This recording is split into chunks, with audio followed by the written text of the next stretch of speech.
नमस्कार मंडळी, आणि हे अगदी सुंदर दृश्य दिसतंय तुम्हाला. उंच उंच हिमालयाच्या रांगा जणू काही आकाशाला स्पर्श करतील, आणि असं नितळ निर्मळ पाणी. आणि हा परिसर आहे आपल्या भारता शेजारचं देवभूमी नेपाळमधलं पोखरामधलं हे फेवा लेक आहे. इथे आम्ही सगळे बोटिंग करतोय.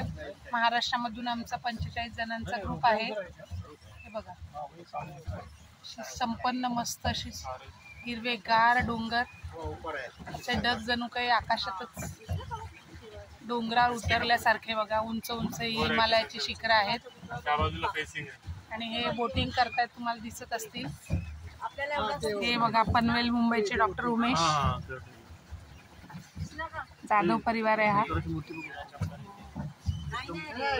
या बघा, या डॉक्टर पल्लवी. अच्छा, बघा, हे उंच महादेवाचं मंदिर आहे. पोखरामधले जे मुख्य आकर्षण आहे निसर्गरम्य शांत परिसर, गुप्तेश्वर मंदिर, विघ्नेश्वरी माता मंदिर. आणि तुम्हाला त्या झाडीमधून दिसत असेल बघा, दाट झाडी, सुंदर निसर्गरम्य ठिकाण, हॉटेल्स, पर्यटन, बोटिंग. शंकराची मंदिर मूर्ती आहे.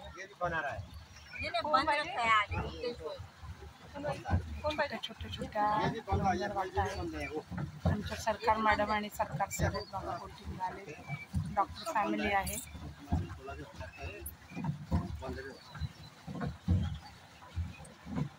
नेपाळचा राष्ट्रध्वज दिसतो बघा मंदिराजवळ.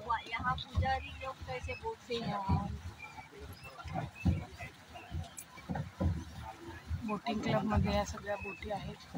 पर्यटक असतील तेव्हा या सगळा परिसर गजबजलेला असतो.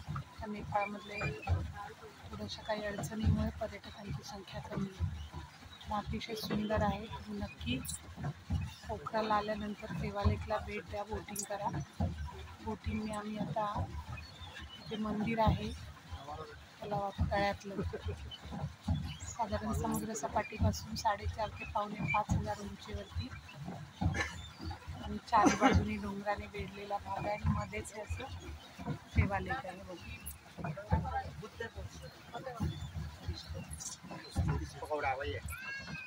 हा पॅगोडा आहे. हिंदू आणि बुद्ध धर्म मानणारे लोक इथे आहेत. तुम्हाला पॅगोडा दिसत असेल, जरासं खूप दिसते.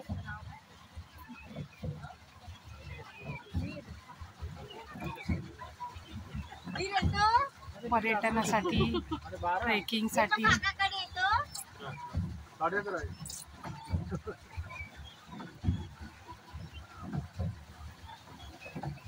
ड्रायव्हर